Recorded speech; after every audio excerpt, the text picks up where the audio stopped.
the current type 42, a serving crew on board of 200 personnel and speeds of over 33 knots are maintained. You will notice that the superstructure is very sleekly designed, minimal windows as well, which is done to reduce the risk of being detected by enemy radar.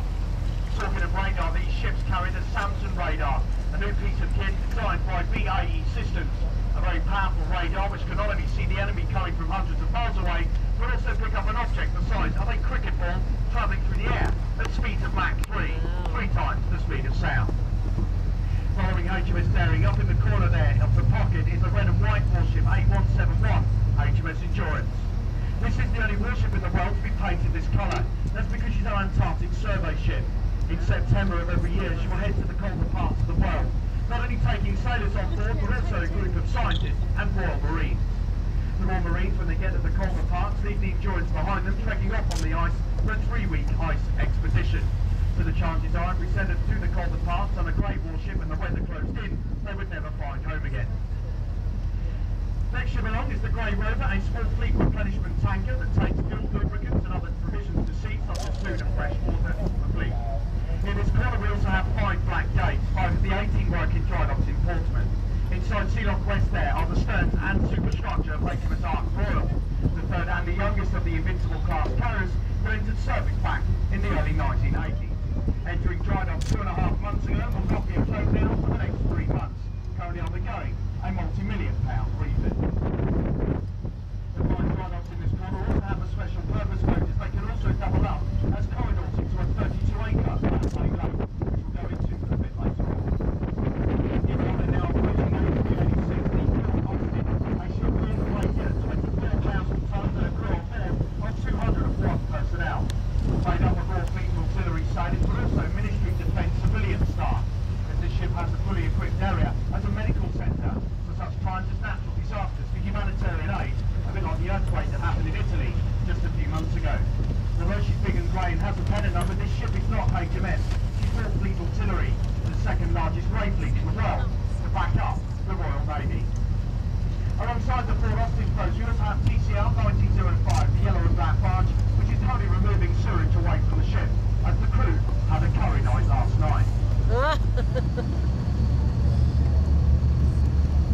Unfortunately for us, the 4th class will decommission in 2014, but as we do approach the bows now, looking down the length of the ship, you will just appreciate her sheer size.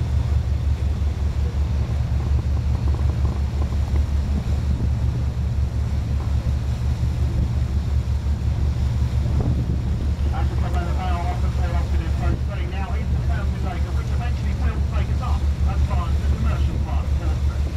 Round in the corner, we're now coming up to the right sailing side, enabling us to see across the quay wall into that 32-acre lake, where here you will get a better side view of our 070 Ark Royal, and inside of that we have D92 HMS Liverpool, a Batch 2 Sheffield class destroyer. The 32-acre lake is also now currently the home of the reserve fleet, more commonly known in the fleet as the Reserve.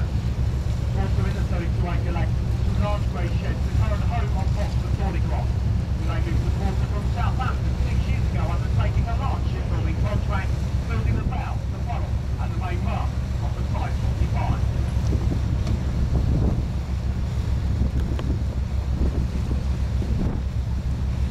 Right, folks, we're now approaching D97 here, HMS Edinburgh, a Type 42 Sheffield class destroyer, by the batch number 3. The batch 3 came into the service after the Portsmouth War. Indeed, 8 meters longer than the Portsmouth Bridge to the batch 2. Very shortly. Armour is carried on board of our destroyers, which on the stern here we have the fly deck for the Ceilings Mark II helicopter. Throughout the ship we have close-range weapons, of which either side of the funnel is a white pillar box. This is the Vulcan phalanx gun, a radar-controlled weapon that is capable of firing 3,000 rounds per minute, creates a wall of steel between the ship and any incoming aircraft or missile.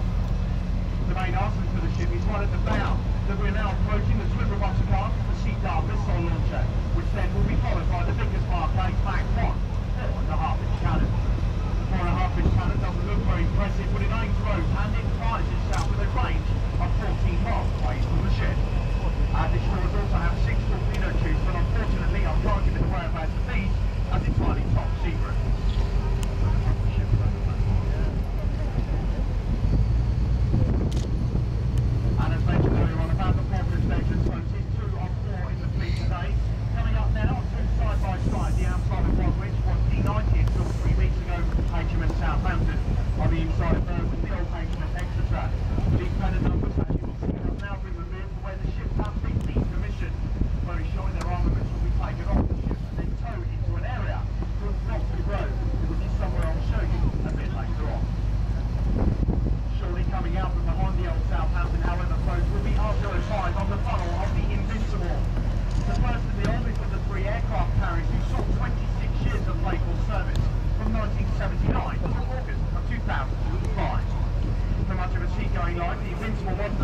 carriers, folks, are 210 metres long. They weigh in at 20,000 tonnes.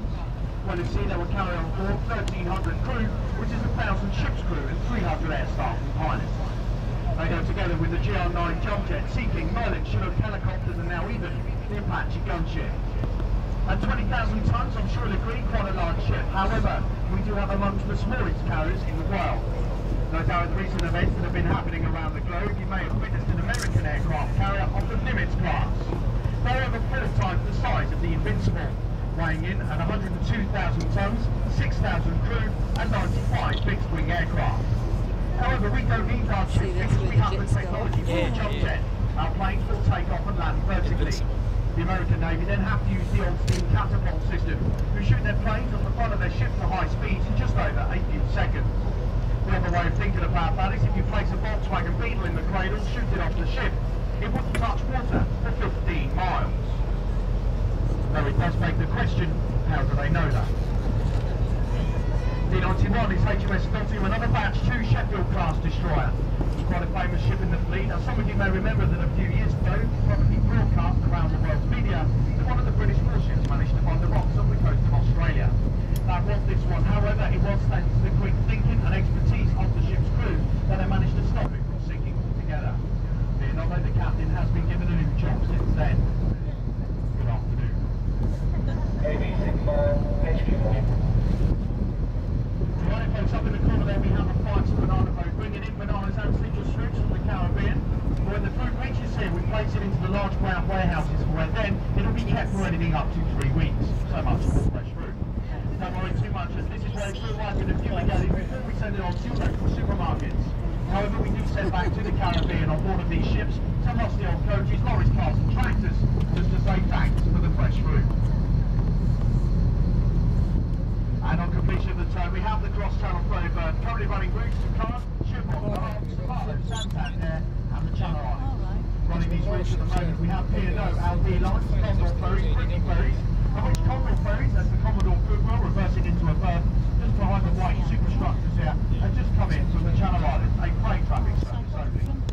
Portsmouth is now the second busiest cross-channel ferry port, coming second to Dover. During the height of the summer, the Queen's Harbour Master here will answer over 300 movements per day. Of course, that's not just the ferries, that is military as well as private and commercial traffic.